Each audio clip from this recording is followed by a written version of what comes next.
Hi there, and welcome to the Skylight Books author reading series. If you'd like to learn more about us and our many upcoming author events, please visit skylightbooks.com, where you can browse our inventory, buy books, and join our Friends with Benefits Club.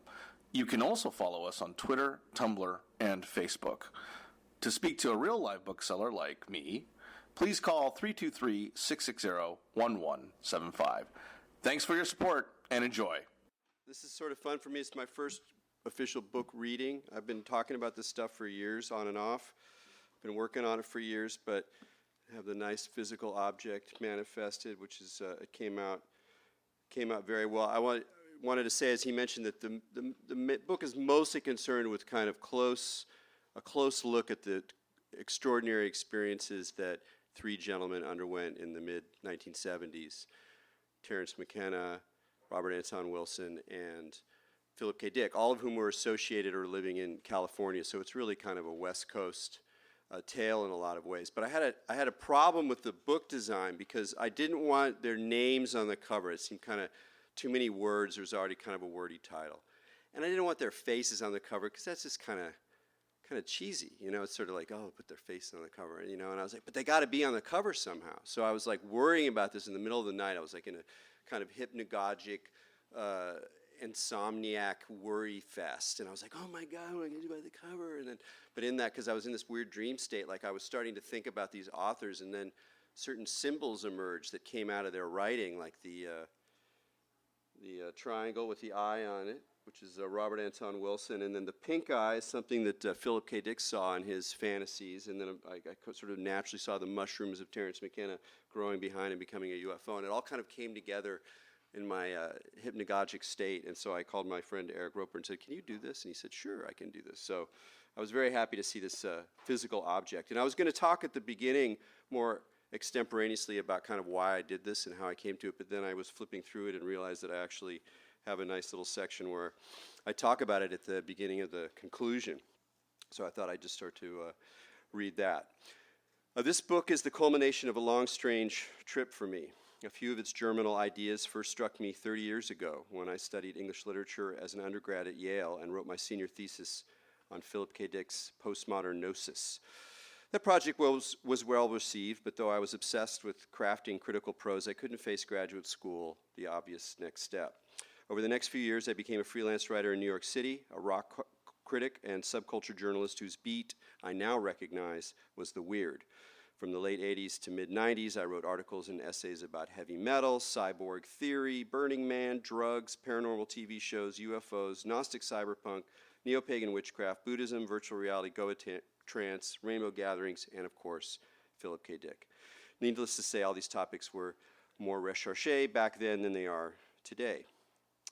Balancing my theoretical interests with my nosedive plunges into alternative culture, I became what I now think of as a counter-public intellectual.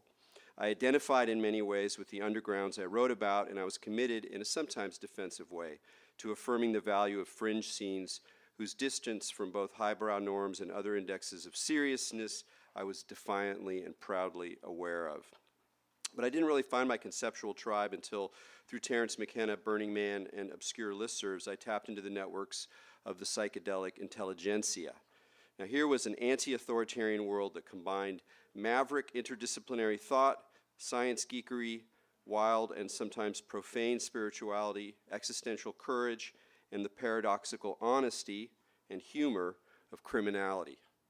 In some ways, the social and intellectual network proved more intoxicating and fascinating than the experiences themselves. Every few years or so, I'd kick around the idea of getting a PhD. So when Jeff Kripal kindly invited me to come study religion at Rice University and to join their Gnosticism, Esotericism, and Mysticism program, I accepted. I knew I wanted to return to some of those early ideas about PKD, and since I was already helping Pamela Jackson and Jonathan Lethem edit the exegesis, Dick's, quote, psychotic religious experiences, unquote, and the texts he made from them furnished an obvious thesis topic. I wanted to see what happened when I brought rigorous theoretical and methodological approaches to bear on some seriously weird shit. But at the last minute, I balked. I ultimately wasn't that interested in focusing on PKD in isolation, because the thing is that you can make the most out of this one story, but in the end, it's it's an analysis of one particular individual. And in a way, it was kind of more interesting to see how is he talking to people around him. I also feared losing my way and possibly my sanity in the loopy labyrinths of the exegesis. And so I broadened my scope into a more comparative project whose polished, trimmed, and hopefully beguiling vision you now hold. I'll read one more paragraph. My own history inside and mostly outside of academia is reflected in the mixed character of this project, whose theoretical and historical concerns are shot through with the sympathies and fanish obsessions of somebody irreparably stained with the weird. Though I have rarely been interested in writing detailed accounts of my personal life, I've been blessed and sometimes cursed with my fair share of ecstatic, peculiar, enchanted, mystical, and sometimes paranoid experiences. I was friends with Terence, got to hang out with Bob Wilson, and shaped my baseline philosophical sensibility, who shaped my baseline philosophical sensibility as much as Nietzsche or the I Ching. When I first read Illuminatus, which is the book that Robert Anton Wilson co-wrote in the mid-70s, early 70s, I was a teenage deadhead living in a drug-soaked student co-op in Berkeley, the notorious Barrington Hall, one of whose heroin-addicted denizens turned me on to Dick's scarce paperbacks at a time when to be a fan was to be a cultist of sorts. Then and now I consider my own work and mine to be part of this stream of feral, fringe, psychedelically inflected thought, though I'm equally a creature of media theory and Zen and the comparative study of American religion. So that kind of sets up in a way what I was trying to do in this book, which is to go in and take scholarly questions, a scholarly apparatus, and bring them to bear on things that are just really bizarre and hard to think about, and to take them, as I say, seriously without taking them literally. So it's kind of a multi-leveled operation. It's like a chocolate cake. It's sort of like, there's multiple layers of it. It's very dense and rich, and it's got a nice pop kind of frosting on it, but goes beyond the pop. So I thought I'd give you little flavors of some of the three sections on the main writers. When I give talks about this project, I often talk about the weird in general as a kind of way of thinking about the world. And tomorrow night I'll be at the Zebulon Cafe, and I'll give that slide lecture about the weird. But today, this was the first time I got to actually read from the book, and so I wanted to read some of the stuff from the close looks at the authors themselves. So this is from the Terence McKenna section. It's called Pharmacon. And the one little backstory here is one of the great treats for doing this book is that Terence McKenna wrote a book in the late 1960s called Crypto Rap. It was like a short, sort of theoretical, McLuhan-esque media drug futuristic rant. And he never wanted it published, and his son kind of keeps the manuscript, and it's probably not going to come out, but I managed to read it for this project, which was a treat. Now, the young Terence McKenna may have enjoyed talking about drugs almost as much as he enjoyed taking them, but they don't make an appearance in Crypto Rap, this document I described, until the second half of the text, where he offers up a metaphysical hierarchy of psychoactive substances. Unlike many of his fellow freaks, Terence places LSD rather low on the scale of mystical import, below both mescaline and synthetic psilocybin, but, quote, still higher up the tantric scale towards the one, unquote, is DMT, a potent hallucinogenic tryptamine that Terence first smoked in Berkeley in 1966. Though DMT is widely distributed in the natural world, the stuff Terence first encountered had been synthesized in a lab into a powder or gum. After smoking a sufficient amount in a glass pipe, he was hurtled, like many users, into a vividly seething, intricately patterned, and shockingly wondrous domain, only to be returned almost equally rapidly to baseline. Terence compared the experience later to an audience with the alien Nuncio, an image whose note of sacred science fiction complements the weird Lovecraftian adjectives Terence regularly used to characterize DMT space in his book True Hallucinations. Elf-haunted, unambiguously peculiar, hair-raisingly bizarre, and titanically strange. And part of the point I'm making here is that the genre of the weird in the idea of weird fiction, like with H.P. Lovecraft or Clark Ashton Smith, or looking backwards, some writers from the 19th century, that in a way these experiences, the psychedelic phenomenology that these guys are exploring in the 70s, is also kind of a species of weird fiction. They're reading this stuff and they're kind of experiencing these things in these modes. First synthesized by the underground, in the underground by the fearless Nick Sand in the early 60s, DMT was an established part of the countercultural pharmacopoeia. That said, the compound was largely absent from freak discourse, which probably indicates that most people found it too much to take. In a 1966 article on the substance, Timothy Leary reports that of the 100 people turned on to DMT by a psychiatrist friend, only 4 had a positive experience. William Burroughs hated it, while Alan Watts compared it to being fired out the muzzle of an atomic cannon with neon Byzantine barreling. Not exactly floating downstream beneath marmalade skies. The McKennas, on the other hand, were enraptured by DMT, and it was this rapture that led them to Colombia, where the main part of the story takes place, the famous experiment at La Chorrera, this small village in Colombia, in the Colombian rainforest. The specific object of their quest there was an indigenous DMT-containing concoction of Varrola sap known as ukuhe. They read about the stuff in a Harvard Botanical Museum paper by the Amazonian ethnobotanist Richard Schultes, who pointed out that while various DMT-containing snuffs are found throughout the Amazon, ukuhe was orally active. As Schultes explained, DMT was generally considered to be pharmacologically inactive when orally consumed unless accompanied by monoamine oxidase inhibitors. That's what allows ayahuasca to be drunk. So you can get off on the DMT because you have an MAOI through the harmine, although it's more complicated than that. The McKennas were already familiar with ayahuasca or yahe from William Burroughs, who had come in the 1950s to the very same depressing river town of Puerto Legozima that they visited in order to come and drink the brew. But the McKennas were more interested in ukuhe, in part because of a peculiar detail offered by Schultes' Witoto informant. Ukuhe, the fellow claimed, allowed you to, quote, see and converse with the little people, unquote.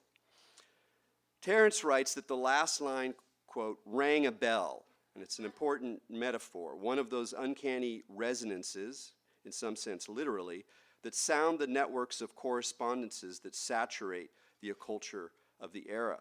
So while he's looking at a scientific source, and in many ways considered himself more of a naturalist than a seeker, he didn't really like spiritual trips. He wasn't interested in Buddhism, and he had theoretical interest in Tantra, but he wasn't a spiritual seeker. He thought of himself more as an explorer, kind of 19th century guy, but he was willing to go beyond the boundaries of science or natural science into the occulture. McKenna knew about the lore of the little people through his familiarity with the fairy faith in Celtic countries, a 1911 collection of folkloric accounts of fairies gathered by the independent scholar, theosophist, and Tibetan Buddhist popularizer Evans Wentz. That same book also proved to be of pivotal importance to the UFO researcher Jacques Vallée, who almost certainly influenced Terence with his argument in the 1969 book Passport to Magonia that the bizarre behavior associated with UFOs and their occupants may have less to do with outer space than with the often strikingly similar narratives and images of fairy lore. These suggestive acts of comparative religion were, in Terence's head anyway, magnified by his own repeated empirical impression that DMT space was inhabited, not by gods or devils or bodhisattvas, but by anomalous entities that Terence memorably characterized as self-transforming machine elves. In Terence's experience, these flickering beings seemed particularly interested in language, puzzles, and information exchange. In True Hallucinations, Terence describes an early trip in which, quote, dozens of these friendly fractal entities looking like self-dribbling Fabergé eggs on the rebound had surrounded me and tried to teach me the lost language of true poetry. I return to that kind of techno-poetic enigma later in the book. Here we need to underscore the fact that Terence was and is hardly alone in his impressions, and this is an interesting question. One of the the theoretical or philosophical ideas I play with in the book is this idea of like, where does extraordinary experience come from? When people have radical mystical experience or visionary experience, how do we explain that? And, social scientists try to write it off for kind of, they say, look, it's in context. People are exposed to ideas and symbols and narratives earlier in their life. Then they have these extraordinary nervous system events. They have some extraordinary experience, and they kind of like tell a story based on a script that they're already familiar with from their culture. So if you're growing up in rural Georgia, you know the scripts of being born again, so when you actually have some crazy, extraordinary experience, it'll take that form. And that's one way of explaining what happens to people, and I think it's true to a certain degree. But to beyond that degree, something else kind of happens. But DMT is an interesting question. Where did these machine elves come from? Was it just Terence's idea, and now that it's out in popular culture, then other people experience it because they've read it from Terence? But as a number of studies have shown, entity encounters remain a persistent feature of DMT experience reports, even among users largely free of such expectations. In his own DMT account from the 60s again, Timothy Leary reported a band of radar antennae elf-like insects merrily working away. Though influenced no doubt by Terence's colorful testimonies, Dennis's first DMT trip also staged an encounter with cartoon-like entities who seemed to welcome him. "So happy to meet you again, meatworm," before inviting him to join their revels. Most readers perhaps will remain comfortable chalking up the machine elves to hallucination, cultural suggestion, or an evolutionarily adapted cognitive bias towards agent detection, which is actually a very interesting, pretty well-developed theory in cognitive science to explain why people all around the world have these impressions of non-human agents, spirits of animals, ghosts, all this kind of thing that we have. We're neurologically wired to tend to see an agent in some ambiguous source in the world, because then you're more likely to think that the shaking bush is a tiger. So you're ready. The people who have that kind of paranoia are better off in the long run than the people who don't think there's agents operating anywhere, and then they get eaten by the tiger. So there's a lot of really interesting, sometimes over the top, almost silly work by cognitive sciences to try to explain away all this kind of stuff, but it's definitely worth reading, and I like wrestling with it. Anyway, part of my experimental aim here is to sneak up on other possibilities beyond these explanations. Even if the elves are nothing but empty fabrications, such encounters can still deliver an existential punch whose uncanny air of veracity and high weirdness outweighs reductive explanations, even in retrospect. Sometimes that punch is strong enough to knock you out of the door and put you on the path.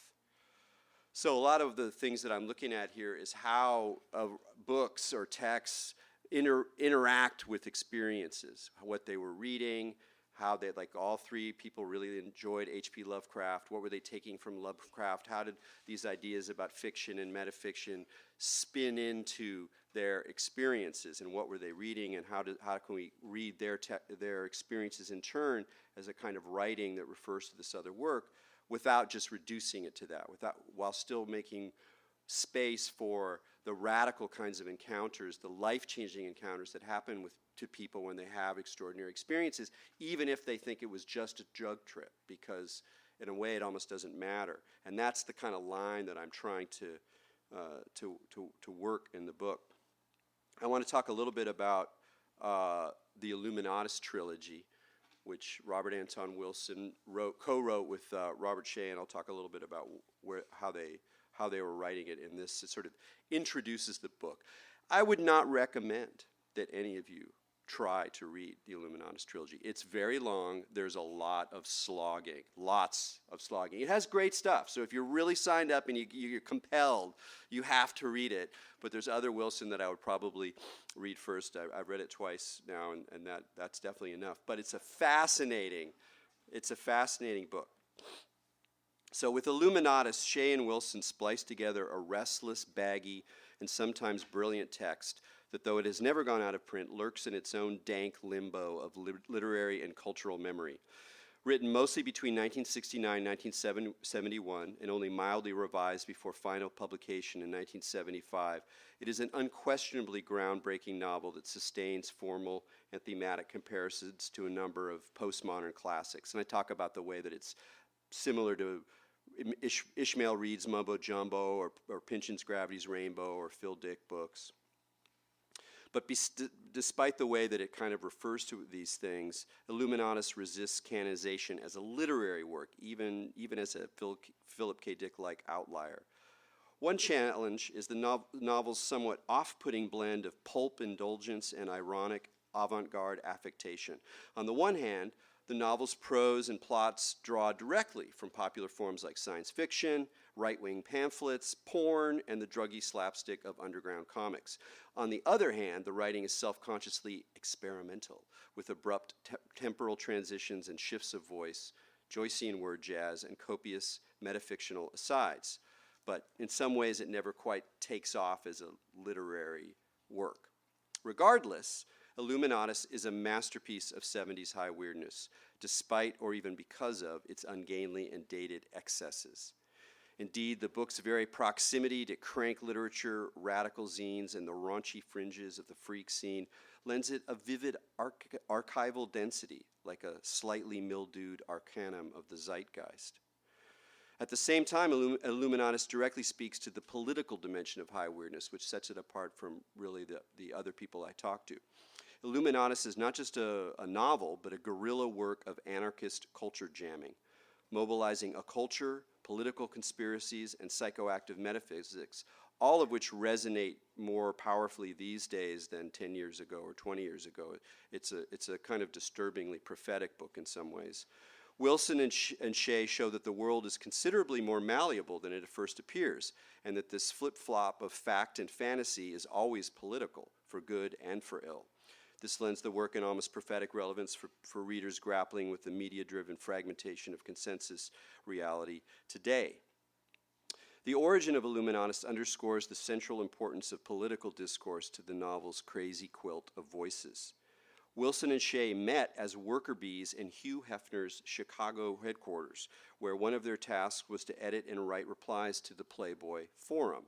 Not to be confused with the Playboy Advisor, a sex advice column, the Forum was introduced in the magazine in 1963 with the express purpose of creating public discussion around the Playboy philosophy. That's right, there was one. This amounted to Hefner's strongly held positions on life, sex, politics, and the pursuit of happiness, though certainly anti-abortion activists will critique Hefner's support of abortion for venal reasons. He was remarkable in being one of the first people to come out in the mainstream to support abortion rights in the early 60s and other sort of quasi-libertarian positions. Hefner's hedonistic Epicureanism made him a vocal, if self-interested, advocate for strong civil liberties. The Forum consequently attracted a wide variety of political players, including libertarian and right-wing voices who on occasion linked the encroachment of civil liberties to larger political conspiracies. Given Playboy's visibility, the Forum became a clearinghouse for such alternative views. Wilson and Shea found themselves opening letters from cranks, paranoid psychotics, JFK assassination researchers, and members of the John Birch Society, a rabid anti-communist organization who feared that an international cabal of bankers and statesmen were installing a totalitarian New World Order. And these motifs still exist and recur and are reframed in contemporary conspiracy material. As a lark, the two editors started playing with another conspiratorial scenario, one in which all the plots sent into Playboy were simultaneously true. This kaleidoscopic what-if pluralism became the basic protocol of their novel writing. Picking through the wastebasket of uncertain and discarded knowledge, Shea and Wilson found surreal and satirical links between actual historical actors, existing conspiracy theories, radical politics, drug scene paranoia, and a culture, the culture of the occult. In contrast to Pynchon's paranoid proverbs, Illuminatus familiarizes its readers with a web of lore that hews much more closely to actually existing esoteric and political plots. What results then is a disorienting epistemological dance between fact and fiction. This instability in turn generates a growing network of correspondences whose resonances, not unlike the ringing of a bell that we mentioned with Terence a moment ago, whose resonances threaten to overwhelm the reader's skepticism with ominous doses of synchronicity. As such, Illuminatus is an example of what the scholar Asbjørn Dyrendal calls conspiracy culture, and this is a really good distinction to think about as we navigate our contemporary moment. In his writings, Dyrendal makes a key distinction between conspiracy theory, in which specific agents are exposed and analyzed by researchers largely convinced by their own arguments, and a broader, more postmodern conspiracy culture characterized by uncertainty, skepticism, and a peculiar sense of enjoyment that navigates between passive entertainment and active play, between mocking and belief. And indeed, one of the peculiar things about our moment now that this material helps set up and helps you see is how conspiracy culture kind of softens the ground. It's entertaining, it's ironic, it's not really asking me to believe anything too kooky, but it's kind of interesting, and so maybe I'll expose myself to it, and then you get kind of into the play, and in a way you're ready for more hardcore accounts, which then some people, for various personal and political reasons, find themselves being linking up to. So it's really interesting to think about the history of conspiracy theory, even where the term came from, and that was one of the research things that I got to do in this book, and there's some interesting writing on it, and it's a real tricky thing to talk about. And I do podcasts sometimes. I talk to people because I'm really interested in the mode, and I'm sympathetic to a lot of the positions. But then there are aspects that I really am turned off from, and the lack of critical thinking usually, and the kind of psychology of like I'm the one who knows, and you're a dupe, and that whole kind of mind frame. And so it's very tricky stuff to write about, but it was really good to do it through this book and through Wilson's own fascination and to some extent resistance to conspiracy theory. For both readers and writers, Illuminatus was an initiation into the dangerous pleasures of conspiracy culture. At the same time, the work also paradoxically thickened the believability of certain occult and conspiratorial possibilities that continue to strut their stuff today through the margins of the political imagination. Wilson and Shea prophesied a dynamic that has today become a vertiginous fact of the American political landscape. The conspiracy media is inextricable from what we might call, a la Frederick Jameson, America's religious unconscious. But if Wilson and Shea's exuberant confusion of fact and fantasy has come to take on a rather ominous overtone today, that only speaks to the weird power of the political and ultimately mystical logic they stumbled upon, satirized, and spread. So one of the ironies that I trace in the book is how Wilson, co-wrote this fiction, really drove most of it, and both in terms of telling stories, reviving stories, broadcasting stories that then would go into conspiracy culture, particularly ideas about the Illuminati. So I stop and talk about the Illuminati and how they were bringing forward existing ideas about the Illuminati, making stuff up about the Illuminati, and getting the whole thing going. But the irony is that so after Wilson has written most of this, he moves to Berkeley. He's living a freak life. He's taking a lot of LSD. He's exploring, Crowleyan magic. And basically, he hits a point in the summer of 1973 when it all starts to seem real. And so he's no longer able to maintain his kind of ironic distance from these stories that he's been sort of enjoying, promulgating, but also satirizing.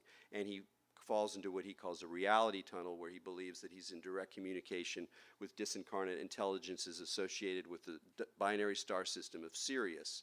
And so he goes, for quite a while with this sort of mind frame, and all these synchronicities are happening. He's basically a little crazy. And then a lot of his story in the book Cosmic Trigger is how he kind of gets out of this position.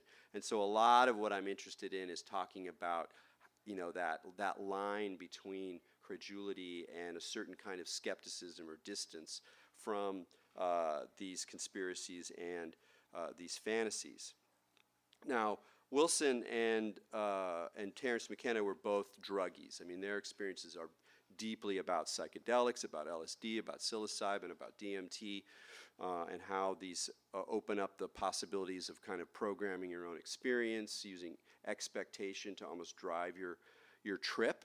And that's one of the really tricky parts that I kind of pull out, is if you remember earlier I said, what do social scientists say is happening in most religious experiences? It's that the people are already programmed with some script or set of expectations, and then finally when they have some kind of nervous system event, then they run this story in it, and they say, oh, I saw God, and he gave me that, or I was freed from sin, and I was baptized in the Spirit, or whatever it is.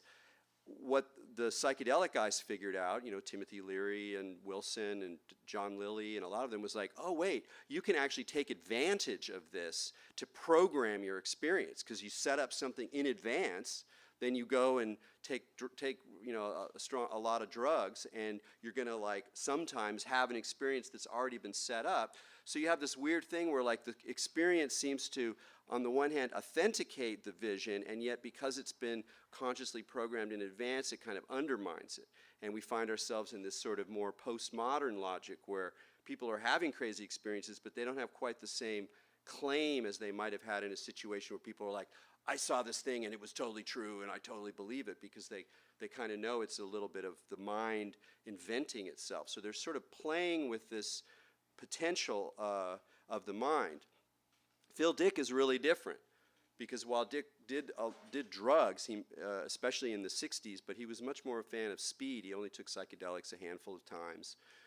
And while speed definitely probably produced some of his hallucinations, because it can produce straight-out psychotic hallucinations, by the time in the 70s, when he has his experience in 1974, the famous pink light Valis experience, by the time that rolls around, he's really not doing many drugs, so we can't directly kind of blame drugs, although he always had a very interesting non-neurotypical brain. So he offers a kind of different way into some of my questions, because I can't just talk about psychedelics, but there's a lot of resonances still between his experience, which I think is really important, because we tend to think about psychedelics over here in their own zone. It's just, there's this little psychedelic world and all the things happen, you're either interested in it or you're not, and then there's over here, there's visionary experiences or other kinds of problems, but they're much more looped together, I believe, than we acknowledge.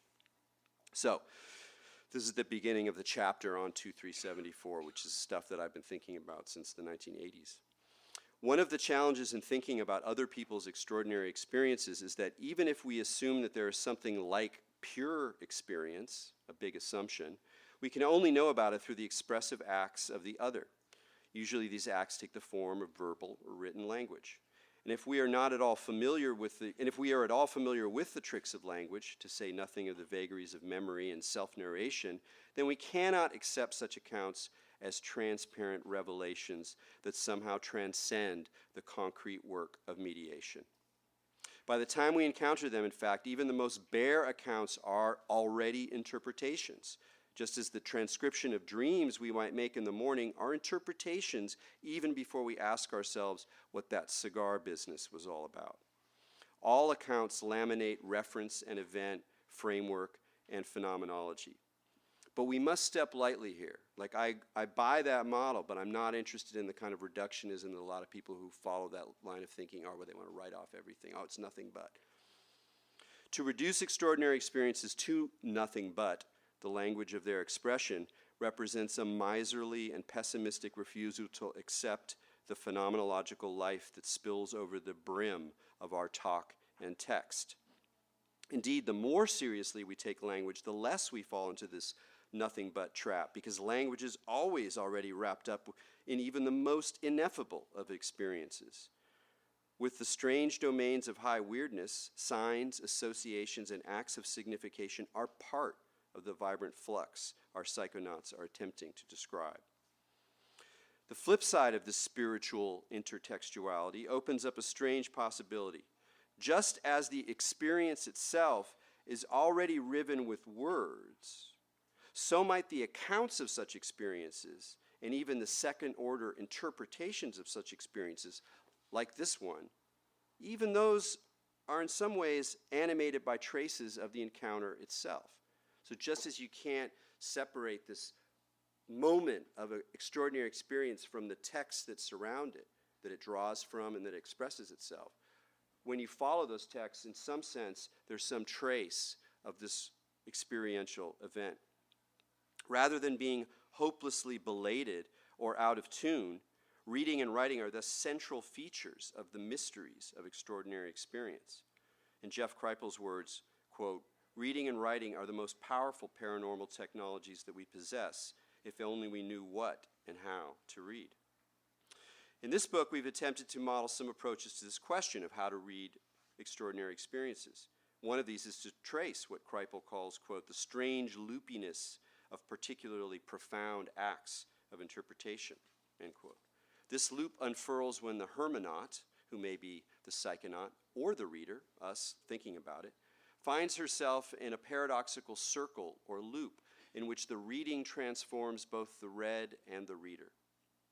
Studying talk and texts about weird and impossible things, and this also very much applies to conspiracy theory, then demands of us a strangely doubled reading, at once a hyper-awareness about the ways that language and narrative shape and slip into experience, and an almost naive embrace of the words we actually have before us, not because they communicate without distortion, but because they are the most daemonic of messengers, potential initiators who demand respect and attention if they are to unfold their squirrely and sometimes infectious goods.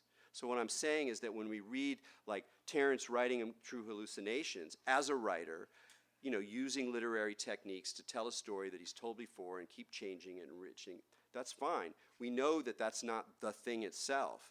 And yet, in a way, the language, the images, and certainly some of the symbols and deep patterns that keep coming back are kind of emissaries of the experience itself that we encounter in a more direct way, even as readers, than I think we mostly acknowledge.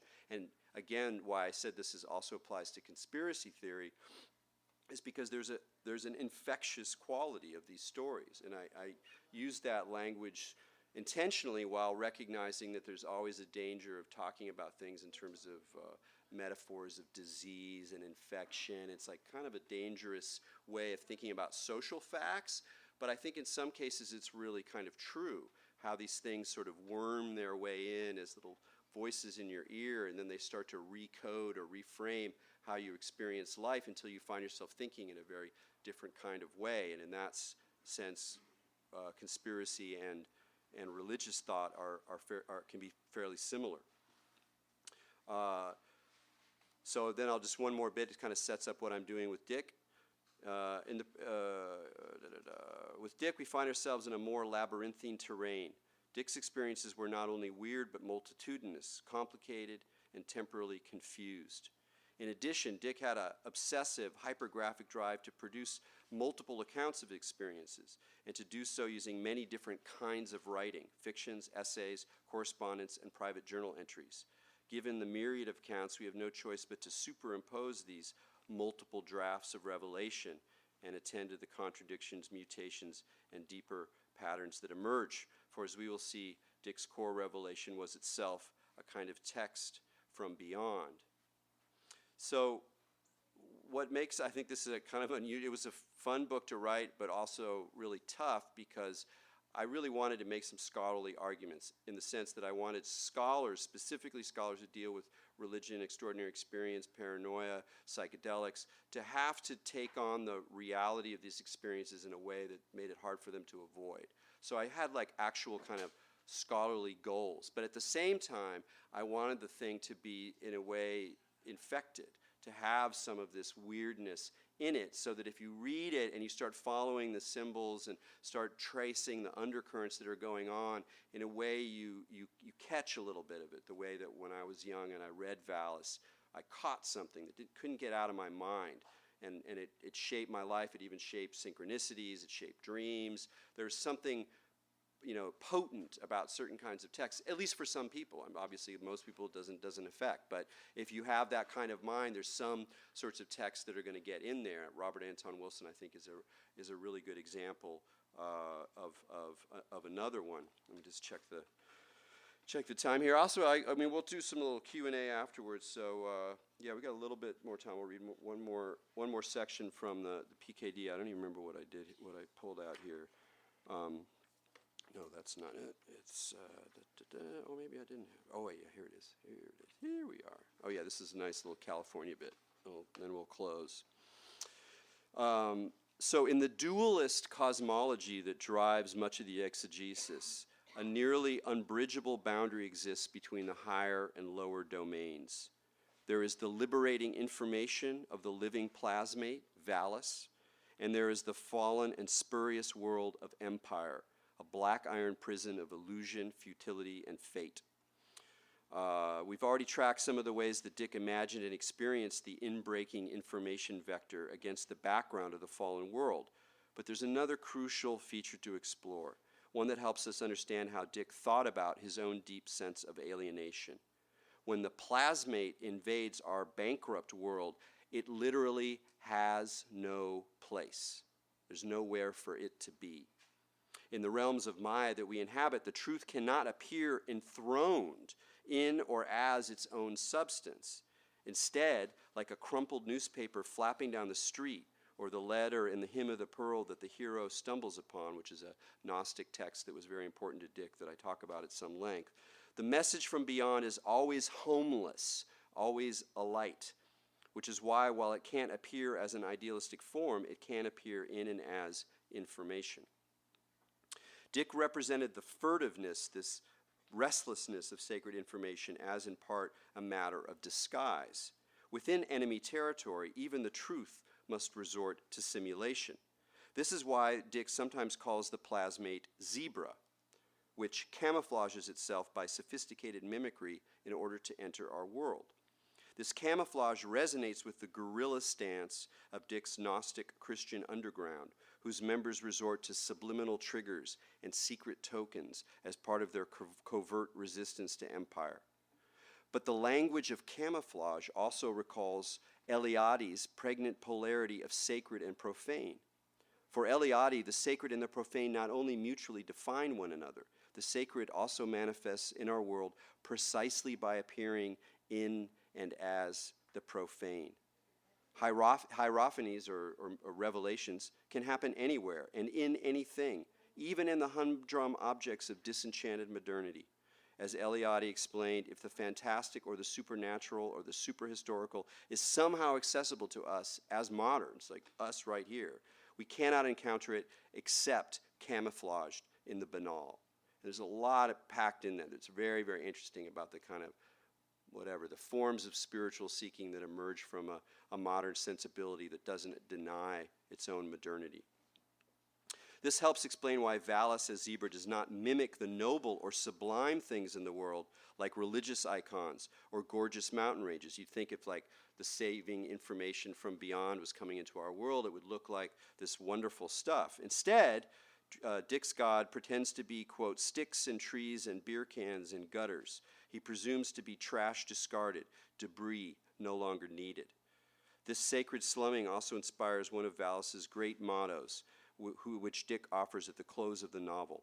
Sunk down in front of his TV, watching for further signs, Dick proclaims that, quote, the symbols of the divine show up in our world initially at the trash stratum.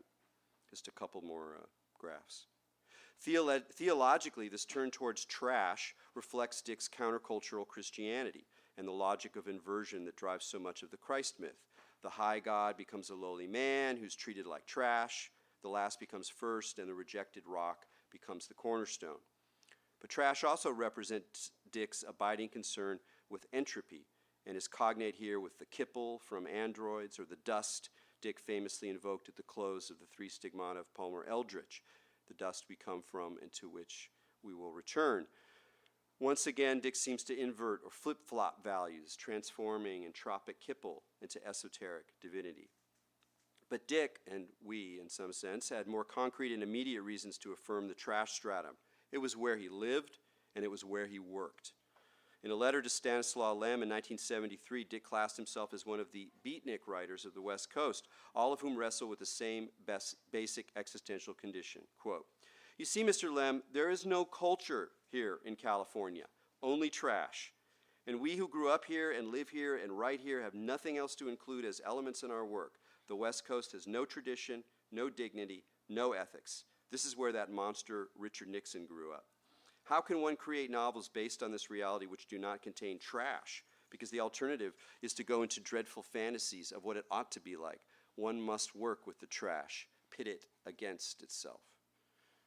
This is a fine articulation of one of Dick's key moves, pitting trash against itself.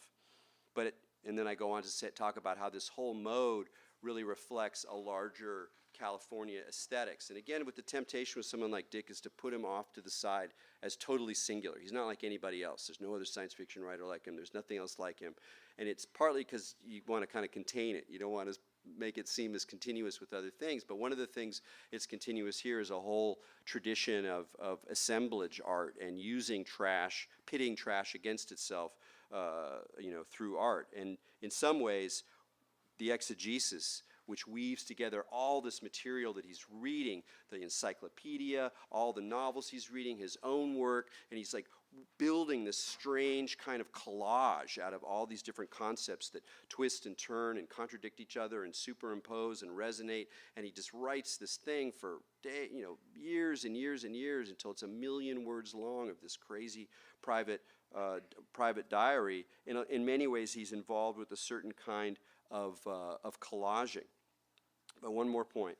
There's an even more intimate dimension to this trash stratum for Dick. Early in his career, Dick desperately wanted to be taken seriously as a mainstream literary author and wrote many realist and generally bleak novels that he could never get published.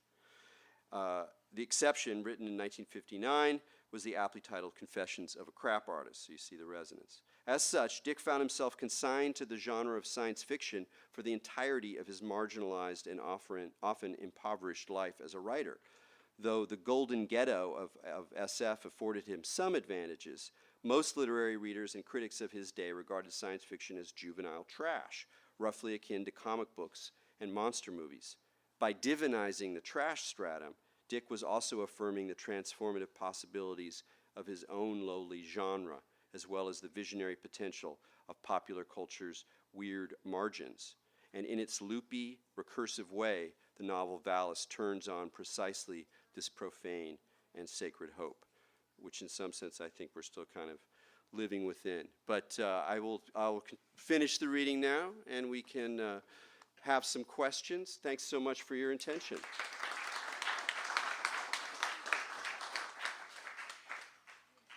Anything?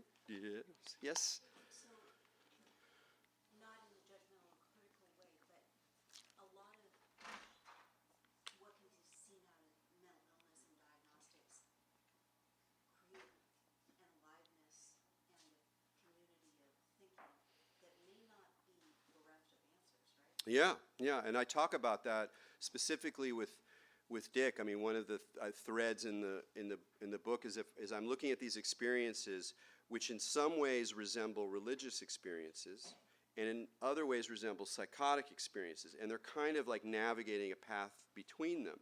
And in Dick's case in particular, because he had so many overt signs of mental illness, he was suicidal, terribly bipolar, drug addicted. I mean, he was a non-neurotypical character who had a very rough time pretty much most of his life.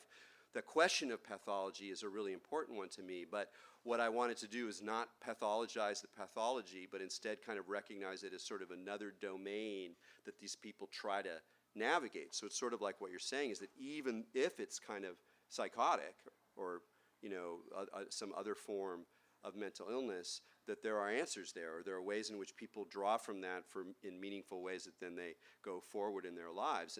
And oftentimes because they have no choice. It's like you either, you may not be able to keep the demons down, so you might as well dance with them rather than have them consume you, which I think is actually a lot of the reasons that some people turn towards weird religions or psychedelics or other extreme forms of strange experiences, because they're trying to actually manage and sort of embrace and develop some relationship with their own capacity for psychotic experience. And so is the moral center itself in that relationship? yeah, that's what I think. Yeah, and it's both moral and tactical. Like it's almost like a way. And in fact, one of the metaphors that I use throughout is I talk about the tightrope, and it's almost like these people are maintaining a certain relationship to reason and skepticism as they're walking towards stranger and stranger materials, but they have to keep a certain balance. and then we can watch at certain points as they fall. They fall into delusion, they fall into inflation, they fall into paranoia. And why would you do that? I'm not sure you have much choice at some point, but there's something about that balance that seemed really interesting to try to articulate. Your question pointed right towards it. Anything else? Yeah, nothing, yeah.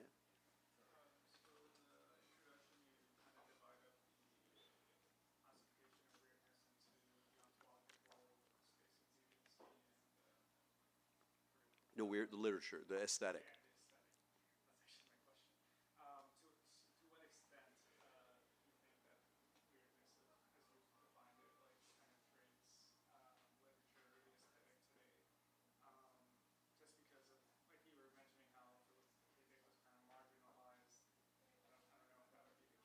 No. So you're saying how is that changed today? Yeah. Yeah, that's a really good question. That comes up a lot. Different forms that have come up a lot in all the talks I've given. What he was mentioning is at the beginning, when I'm trying to figure out a concept, a conceptual space that will enable me to deal with these guys and their experiences. And so, it's, as I said, it's sort of like religious metaphors don't quite work because they're like religious experiences, but not. Psychotic or pathologizing ones, that don't really work. So what's something that we'll do? And I go, I think the weird is a good one. And I spend a lot of time in the introduction saying why I'm using that word, how I'm using that word. And there are really three dimensions of it. One, as I mentioned before, is its aesthetic category. It's a certain kind of experience. We have a felt sense that we see in novels and poems. We can trace it as a literary effect, as a genre. And again, H.P. Lovecraft being a great example of it. And so that's part of what's feeding into these experiences. Another one is social deviancy.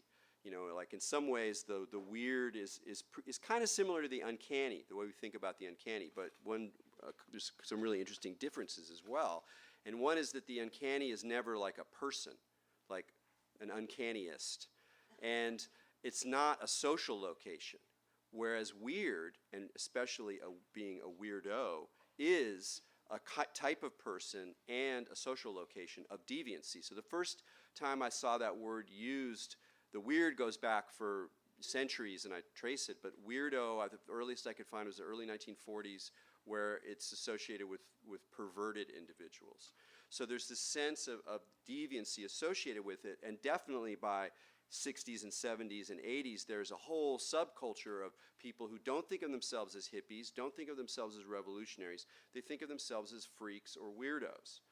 And it's partly dependent on the fact that back then there was a subculture that was actually kind of a space that had its own mediations. It wasn't translated into anything like the internet. You had to kind of find it through personal connections. You had to do some work. There was some risk involved. And so that, in a sense, is the authentic weird. And then the question is, where is this now today? And I think that the aesthetic weird has changed drastically because of just the internet and the way things have shifted and the popularization of the margins. And now all of these things that I've been writing about forever, Burning Man and psychedelics and, strange religions and all this stuff is much more mainstream, much more central. So that side of the weird is kind of gone.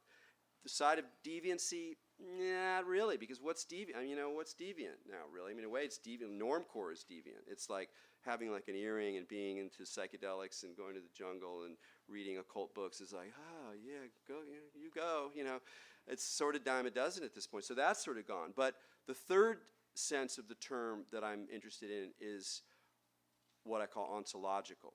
And what am I saying by that? There's saying a couple things. One is I don't think it's an accident that in the same period, 1970s, of such high weirdness, that you find the first use of the word weird to describe the consequences of quantum physics. And these aren't just like pop writers. This is like analytic philosophers and actual physicists when they're saying, look, if quantum physics is right, and we're not going to go into quantum physics now, but if quantum physics is right in things like entanglement and the wave, particle duality, whatever, are true, then reality is fucking weird. Like, really weird. Like, whoa, super counterintuitive, can't wrap my head around it. Like, really different causality, different, nope, not that kind of causality. That it's really challenging. And so they reach for the word weird to kind of contain or explain or frame that challenge to our normal sense of reality. Why was it that word? And that's part of the story that I'm kind of telling. But for me, it's also about something else, which is that these experiences, paranormal experiences, extraordinary experiences, religious experiences sometimes, visionaries, dream, parapsychology, all that stuff, that they contain within them a gesture towards the real. That it's not just a story, it's not just a fabrication, even if a lot of it is a story and a fabrication. That there's some element, there's some hunch we have that something about reality is here. Even the fact that there's a loop, and that we can't get to the thing itself except through the stories that we're telling about it, and yet the thing itself comes back with another story that then gets infected. You know, that looping process, which I describe throughout the book, to me is part of the way the world works. It's not just like a strange factor of our personality or our minds as human beings. It's something about the way agents interact with this multitudinous field. So that's sort of my hunch.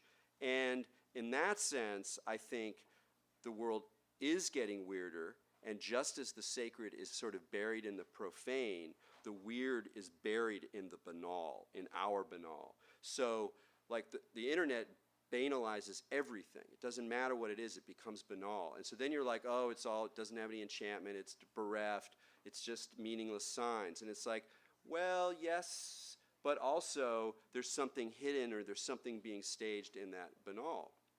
And the most direct way of talking about it is that I think it's also not an accident that one, not too frequent, but sometimes people say, no, global warming is not a good phrase because it just sounds like everything is just kind of getting hotter, which doesn't capture it, because what it actually is doing is getting more turbulent. And some people say, well, it's not global warming, it's global weirding. And that's actually close to something really true, because now we're all unsettled on a very intuitive, embedded, material, atmospheric way, like fundamentally unsettled in a way we don't know what to do with it, we don't know where to put it. Every time you get into your car and you turn it on, you're like in some ways contributing to this climate crisis. Like, how do I relate this to this mere experience? Or we can like freak out with like what we're doing with plastic, and we're like, the plastic is everywhere. Like it's surreal in a way, this experience, and sort of and disturbing for obvious reasons. It has an apocalyptic undertow to it. And so for me, it's that the weird is there, the weirdness of the real, and especially the weirdness of how our beliefs about reality construct reality. And we can see that right now because it's like the cat's out of the bag. Like, for a long time, consensus reality was like, look, don't talk about the way that beliefs totally construct reality. Let's just keep it going because it's pretty good, it's sensible, common sense, universities, mainstream media. Let's just like keep the action there, and then there's going to be these little marginal fringes where people do this. And now that's eroded. It's gone. It's dissolving or in the midst of dissolving, and everyone is either a victim of, or sometimes it seems like everyone's either a victim of or a sort of opportunistic exploiter of the fact that beliefs are very easy to create, manipulate, and to then get sort of stuck within, and it's all weaponized.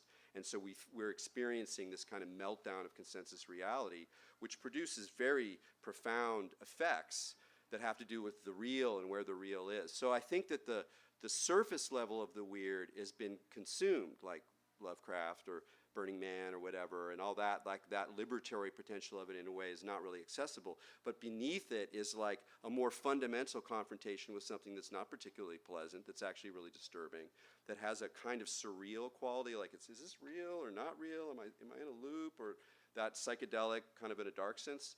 I feel like that's actually part of our weave. So it's sort of both situations I think are kind of true now. Yes, sir. Two questions. My first question is a quick one. Do you discuss Phil K. Dick's relationship with, I believe it's Stephanie, the high school girl, in the book? In your book at all? Stephanie? Maybe it's not Stephanie. Do you mean the character who becomes Donna? Yes. Do I mention them? Yeah, I talk about when he comes back from Vancouver. You know, Vancouver is like the low point in his life, 1970. He goes up there to give a talk. He loses the plot. He tries to kill himself. He goes into a kind of Synanon-like drug rehab place, and they're trying to reprogram him. And he's got missing time. Maybe there were men in black. It's just really low. And then he gets an invitation to give a talk in Fullerton, and this is when he moves down to Southern California. And part of the reason he stayed was because he showed up and gave his talk, and he's like, all right, who's going to put me up? And there were these students around, including, and I'm forgetting her real name. This is annoying. It's not Stephanie. Donna's the name of the character. Linda. Okay. Linda. And she's one of the people that he's hanging around, so I referred to that group. And I have to refer, because it's ethically required of me, to the fact that he was an abuser, and he was abusive to her as he was to a few other people. But I don't go into the story at great extent. And my last question is, do you think trash is just that now, or that it's lost some of its potency? It's never been more popular, like you look at things like Game of Thrones, but Yeah. they don't really seem to have as much substance or Mhm. underlying Mhm. meaning as other works, say in like the golden age of sci-fi. That's a great question. I think it's related to the weird one, but also appropriately different. One of the things about the trash culture, and I think about it particularly through a California bohemian lens, and right now I'm thinking of something that the poet David Meltzer said about the artist, the seminar artist. Oh no, I'm spacing his name. Come on, help me out here. What's that? Wallace Berman. Thank you. Thanks for fixing my senior moment, Tim.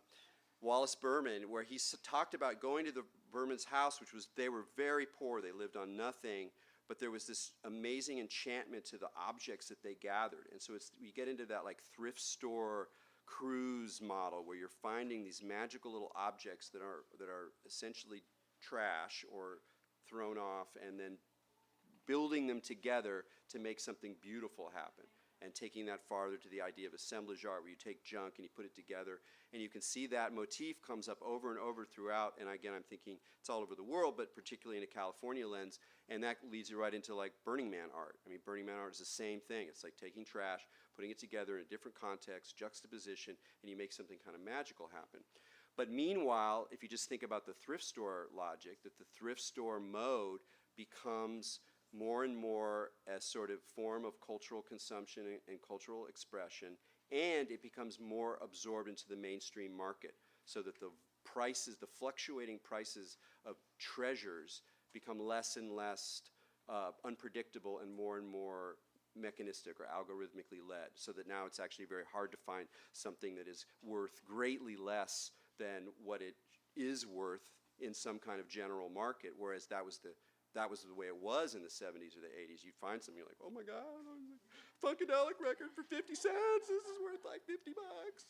So much fun. So having been shaped by that, in hearing your question, I can only feel that, like the weird, it has also lost a great deal of it. Or it's both lost it and come back with a different kind of threat, like the way that plastic is now also a kind of threat that we live in a way. Before it was you could really genuinely throw away plastic. It was like kind of out of your consciousness. And now it's like we know we're not doing that. Like Malaysia doesn't want it, China doesn't want it. Oh shit! And it's like everywhere. Oh my God, what am I going to do with this stuff?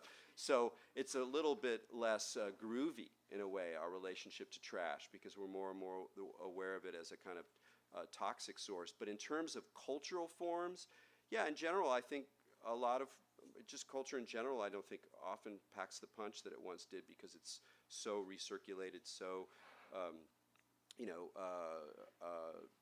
based on audience surveys, sort of mechanically produced. Like subcultures themselves are kind of engineered from the get-go as part of the marketing campaign, and so you just don't have the space and time for interesting, rich, involuted cultural formations to develop, because as soon as they develop any sort of traction, then they get mediated much more broadly, and so there's just not time and space for interesting things to develop in the same way, and they become more engineered. So we're much more in a situation where, like, God, I'm just like they're trying to engineer every move I'm making. Like the algorithms are all watching me all the time, trying to predict my move, and I'm trying to elude them, and they know I'm trying to elude them. And, it's a very different kind of situation that I think also saps the profane punch of trash in the way that you talk about.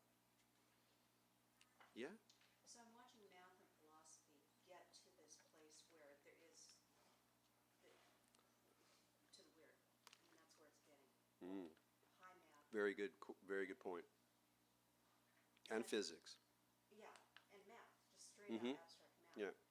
And then, of course, philosophy has followed math.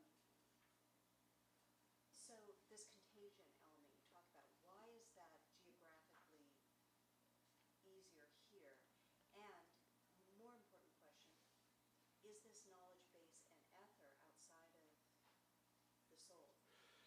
Yeah, I mean, on the latter one, I kind of made a decision not to speculate in that direction, not because I don't think such speculations are warranted or valuable, because I do, but in a way I set myself a kind of game, which was, let's see if I can both present and to some extent extend the contagion without at all invoking anything supernatural or mystical or whatever, even though I think you can go through math and you can go through all sorts of ways, and music, and get things that are not materialist in that way. But the first question is, that's an interesting one. I mean, obviously these things are elsewhere. Every story, a lot of what you could say about California is true of New York City in terms of the counterculture and relationships with junk and relationships with glitter and trash, and it's not an exclusively Californian story. I see it that way just because I tend to focus on the West Coast. But I think that it's sort of like what Dick was writing about, that there's just not the traditions and the kind of well-established institutions to prevent or to push against fantasy. And then this place is built on fantasy. We're in LA. It's like, what was these real estate developers who were making up fantasies and ideas and drawing pictures of what this kind of barren desert was like, and that we were living inside of that loop. And at the same time you have Hollywood and the production of images, and you have whatever happens with the internet, which is a complicated story, but similar. I mean, in a lot of ways the internet introduces a kind of postmodern logic in the sense that it undermines existing institutions and the kinds of traditions that would push back against this kind of strangeness. So it's easier to tap into here. And in the end, one of the questions I set myself, or the problems I set myself, was, why did these three guys have these experiences that were kind of similar? And they're like different and similar, but there are similarities. There's something sort of religious, sort of psychotic. There's synchronicities. There's alien forces. There's science fiction elements. There's relationship to Lovecraft and weird fiction. There's elements of paranoia. There's encounters with these sort of non-corporeal intelligences. Why is this happening? And I mostly just address that in the end. And rather than talking about their influences or the psychology of the counterculture, what I actually do is sort of embed it in a larger story about the development of the early internet, and indeed the very idea of a network as something that's emerging also very much in California, where you have the first node of the internet, where you have people starting to work on video conferencing. And I follow some of the historical links between this sort of weird consciousness underculture and the development of these network technologies through SRI and Jacques Vallée, and loops that connect all these things that show that, like, in some sense, California, at least in the 70s, was like, it was one operation, where what scientists were doing and technologists were doing was of a weave with what these consciousness explorers are doing, including psychedelic people. So I think that was another really important feature, was that there was kind of a network sensibility that was coming online, partly through the counterculture, partly through technology, partly through the nature of the business in the technology world, that set in motion things that made California more explicitly and infectiously weird. And that now I think part of the banality of it is because it was sort of successful, and it changed things, it eroded traditions, whatever in terms of personal appearances and ideas, but then in so incorporating it into business as usual or unusual business as usual, it took away that potency in a lot of ways. Well, I've been rambling here for a while. Are there any last questions? Is it still possible to be weird? You know, that's interesting. I think so. I mean, because like you meet people and they're kind of weird. You know, you're like, wow, that's a trip. I don't know about that. Yeah, I think so. I don't know if you can do it intentionally though. Maybe that's a good question. I'll keep trying. I'll get back to you. Yeah.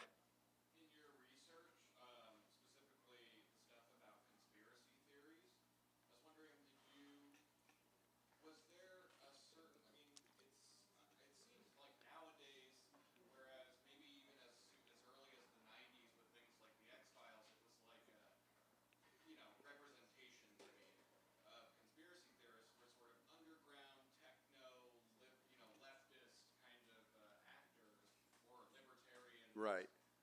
And now it seems more to be a right-wing Yeah. kind of phenomenon. Yeah. Is that true, or is that representations, or was there some kind of shift in? That's a great question. I don't address that in the book, but I actually spend a lot of time, too much time, reading this stuff. Like it's like I feel like it's my job, but it's sort of a burden. I believe, as far as I can tell, that that's totally true.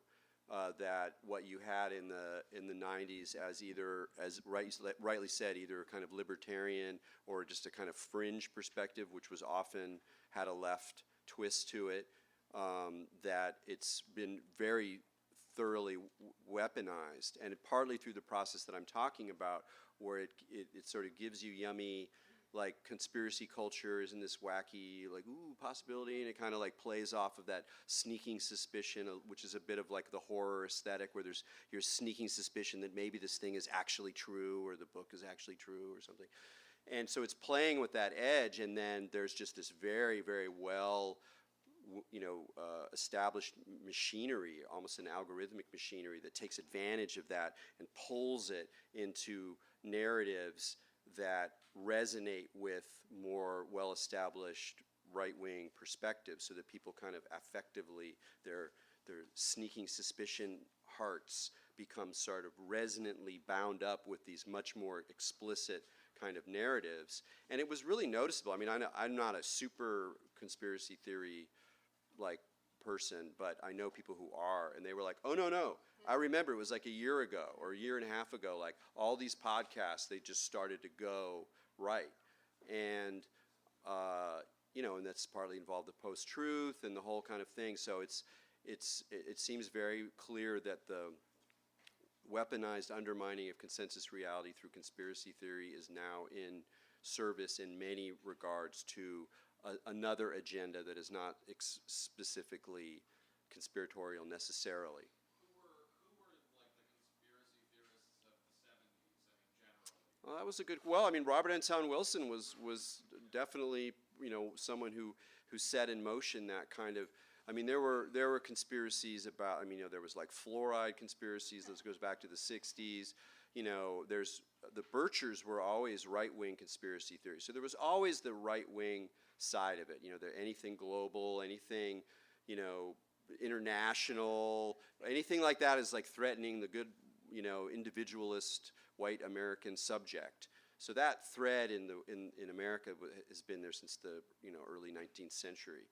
But what else in the 70s? In the 70s there were also like that, not quite conspiracy theory, but functions as it, like ancient alien stuff like Von Daniken, where it's not like a conspiracy, like there's a cabal that are preventing us from knowing this, but that actually the secret history of human history is that there were these god aliens at the beginning, and that's why. So it takes on that kind of form. And you can totally understand that distinction that the dude made between conspiracy culture and conspiracy theory, because tons of people reading those books were just reading them for, to get kicks. And there's a weird kind of just like, when you more think about it, more ethically problematic relationship between kicks and conspiracy material. It's like maybe in the 90s, you're just getting your kicks, reading weird stuff, stuff about the Trilateral Commission, Here Comes a Pale Horse, like these great classics were really interesting. And, a lot of people who read it were just kind of like, wow, let's check it out. And now it all seems to be more fraught and more plugged into these larger trends. But Wilson, to his credit and his blame, was partly responsible for fomenting that. And I know, like, Tom Dish, the science fiction writer, wrote a pretty acid book about science fiction culture, and he was very dark on America, what he thought of Americans, what he accused them as their sort of the idea that we all have a right to lie, and the way in which, like, figures like Edgar Allan Poe were basically just liars and sort of taking advantage of people's gullibility. And so Dish had very negative things to say about Wilson because he saw him as taking advantage of people who didn't have the critical sensibility he did and fomenting things that then he should be responsible for. And to some extent, that's true. Anytime you put out even highly sarcastic, conspiratorial material, like I just saw a Church of Subgenius documentary, and that stuff is just silly all the way through. It's just satirical. It's totally obvious it's satirical. But they were like, nope, we had true believers come in and say, hey, you're making fun of Bob, You're going to get in trouble making fun of Bob. And they're like, are you kidding? Oh, God, they're true. So once you do that, there is a kind of responsibility and an ethics of it that makes all this stuff a little bit, Wilson's having fun with it, and it's not so fun. All righty. So maybe bring the book. Thank you. Thanks for showing up on this warm afternoon. You've been listening to the Skylight Books author reading series. Don't forget, you can listen to this and all of our other great podcasts at skylightbooks.com. Thanks again for stopping by, and we hope to see you soon.